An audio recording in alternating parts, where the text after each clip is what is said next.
It takes as long as it takes. The phrase is useful in understanding the typically long gestating output of Kevin Shields and My Bloody Valentine. The band's 1991 album Loveless took 3 years, more than a dozen engineers, and as many studios to make. The band spent so much money on it that the label, Creation, dropped them after its release despite it being hailed as an instant classic. And the travails of recording Loveless turned out to be a sign of things to come. For the better part of 20 years, fans wondered when a follow-up to Loveless might arrive, and in interviews, Shields often said it was right around the corner. In 2006, when it seemed as though no third album was forthcoming, Shields devoted himself to remastering Loveless, but this project, too, took much longer than expected. Due to label woes, missing tapes, and technical difficulties, the remaster's didn't actually emerge until 2012. The following year, My Bloody Valentine shocked the music world by releasing their third album, MBV, on their website.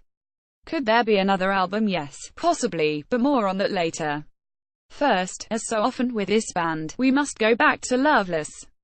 I spoke to Shields last week via telephone from his studio in the Irish countryside to discuss yet another remaster of the record, this one a completely analog vinyl version due in January along with an analog vinyl edition of My Bloody Valentine's 1988 debut album, Isn't Anything. Creating the vinyl master of Loveless turned out to be another multi-year project beset by financial and technical difficulties. First, Shields needed money for studio time and to pay engineers, cash that didn't come through until the band toured 2 years ago. But funding turned out to be the easy part.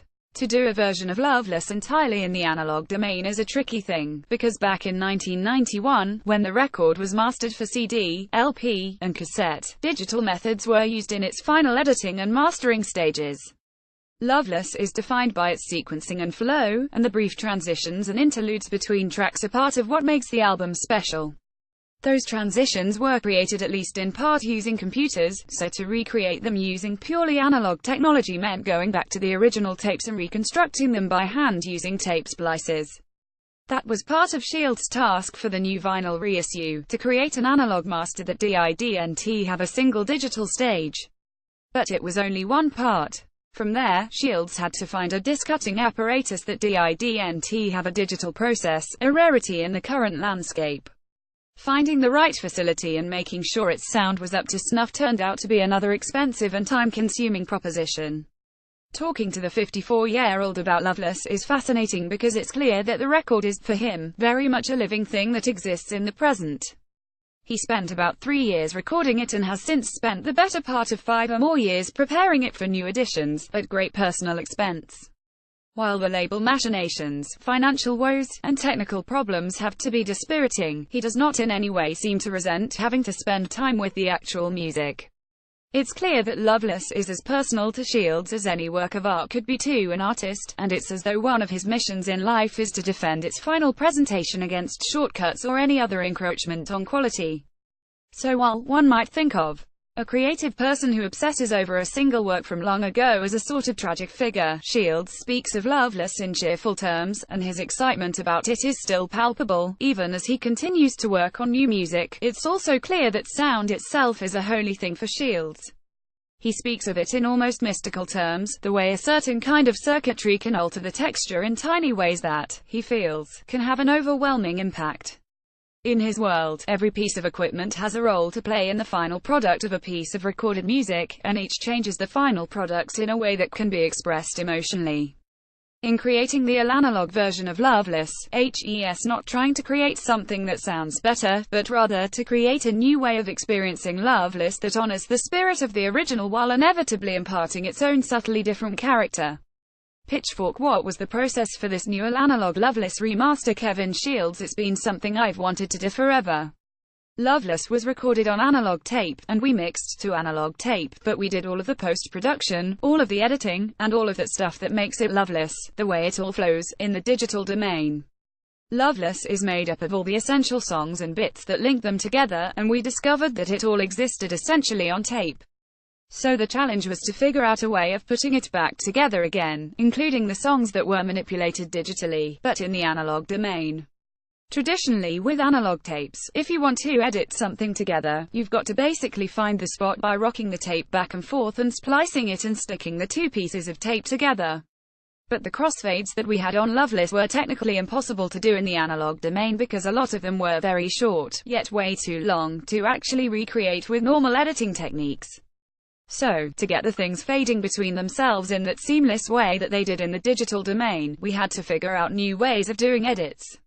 We couldn't use an edit block, which is this metal thing with various angles on it, because the edit block positions weren't anywhere near what we needed to achieve. So we were actually building our own edit blocks. We had an engineer called Andy Savers who basically spent a year of his life working out these mathematical formulas and measurements on how to do this. Eventually, things started to work. We came up with these really crazy edits that looked like they were going to fall apart. When we played them in the mastering places, the guys there were looking at them just thinking, how is this tape even sticking together literally? Physically? What are the physical limits of what you can do with a tape when it comes to taking master tapes and doing crazy edits on that? I think we've done things that nobody's done. Obviously a lot of work went into this project, but at the end of the day, what is the result? Do you feel like people will think this is the best sounding version of Loveless that they've heard? Some people, for sure. Absolutely. Compared to most people, I'm a real analog head. You can achieve greatness in the analog domain, but perfection, that's not part of the language. You're dealing with a lot of factors: the sound of the tape machine mixed in with the sound of the desk mixed in with the sound of the actual cutting machine. I feel more like someone dealing with wild animals. You get satisfaction, but not perfection. When I created the original CD version of Loveless, I thought there was something correct about it that I could never make better, and that digital was quite true to the shape of the music. It took me quite a few years to start to see through that and realize the value of analog. That happened to me in the 90s, when I started to do a lot of remixes from digital files. I was feeling like I was going deaf, so I started asking people to put things on 2-inch tape for remixes because I found that it was easier to work on. It just sounded better. We did MBV as analog as possible, but only a very small amount of mastering studios can actually transfer tape without going through a digital process.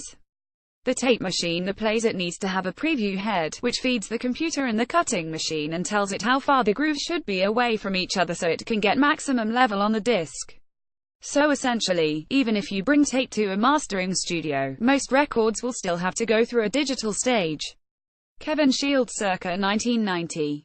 Photo by David Corrier. Redferns was 2014's Analog Beatles in mono vinyl box set, an inspiration for this project that was very similar to what we did, with the crazy edits.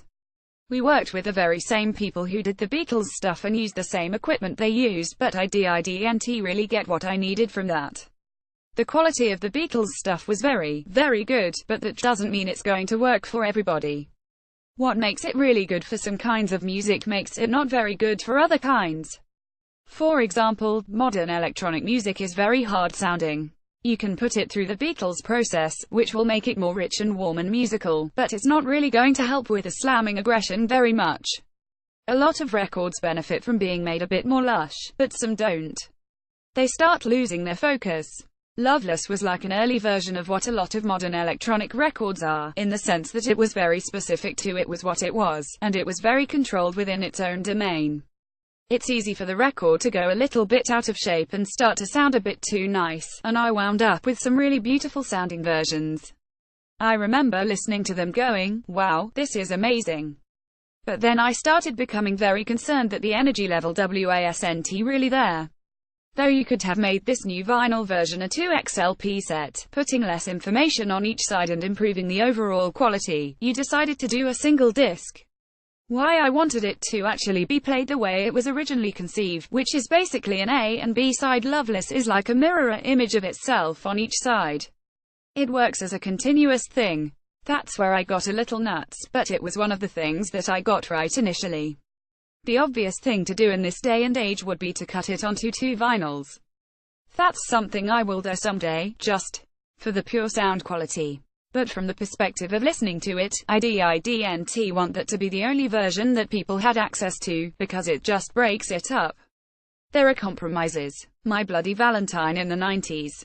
Photo by Steve Double. Your immersion in the details of sound seems pretty all-encompassing, but you also play with possibly the loudest band that's ever existed. At 54, what are the limitations of your own ears at this point? That's another reason why I did this project now, because of my age. There's a biological process that happens at this age that you can get around. Nobody's hearing at 60 is as it was at 50, because somewhere in your early 50s there is a change, whether it's biological or hormonal. I studied it a bit and was aware of it enough to be like, you know what, I've got to do it now. Is your hearing now pretty good, considering this is a weird thing? What scientists discovered in the past 5 years is that when they look at people who work with sound in a professional capacity, the part of their brain that processes sound tends to be about 5 times bigger. So as people who work with sound get older, they know their hearing isn't as good, but at the same time, a lot of guys can still do really good work. We don't hear in any kind of passive, mechanical way. Sound interacts with your brain. So when you hear, it's a bit like when the scientists talk about the nature of reality and how it's like an illusion in our brain. Everyone has their own reality, in some sense. My hearing is technically not perfect. In my early 30s, I had a dip from noise damage. But when it comes to music, I still tend to hear faults with equipment or things like that before most people. Because most music exists between a certain frequency range, and my brain is very focused on mid-range. You can have people with technically excellent hearing, but they can't discern what's happening because their brain isn't processing it. I'll give you an example. Once, a very long time ago, I got really bad middle ear damage from doing some live sound. Something happened, and my hearing collapsed, pretty much. It went on for quite a long time. If it's more than 2 days, then you're usually looking at permanent damage, and this was really, really bad. Then, during this period of bad ear damage, the alarm system went off in the house. I noticed that I could really hear the components of how the alarm was put together in an incredibly detailed way that I never would have heard without my ear nearly being half gone. I could really hear shit that I could never hear before. My brain was essentially still processing whatever it was getting on a pretty high level, or working overtime. After years of practice, you just learn to work hard. Like muscles. So in that respect, I'm very conscious of my hearing at this point in my life. Is it at all possible to summarize your relationship to Loveless? You must have heard each second of music thousands of times at this point. Have you ever heard some people say, every time I hear it, I hear something different that doesn't stop? I'm still perceiving it as a blank canvas, nearly. It's a strange phenomena, so I never take anything for granted. I can never presume I knew what was going on. Occasionally, I hear it now and I think, that's wrong. But it is the way it's supposed to be. At the time when I made Loveless, I was extremely focused. I knew what I wanted achieved because the feel of it was in my imagination. Not the reality of it, exactly. I knew what parts needed to be, but I didn't know exactly what they were and how they sounded until I did them. But they were there. The whole balance of it was something I was extremely conscious of. I was very, very, very deep in my own world. It just had to be a certain way. It wasn't about trying to make it sound correct compared to other records. I know why I did everything. It couldn't be done differently. Without getting pretentious, it's a bit like I made a painting and I just got it right. I achieved what I was trying to achieve at the time. Shields performing with My Bloody Valentine at Coachella in 2009.